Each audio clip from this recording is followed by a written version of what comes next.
To change your and update your map disk, you'll go to Menu,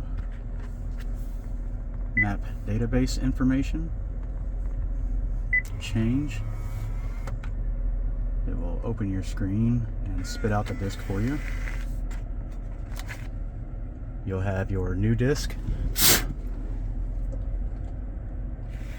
Insert the new disk, and you'll have to select Close.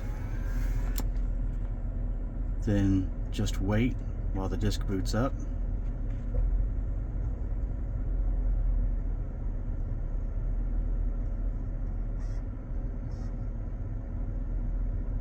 And your new map is ready.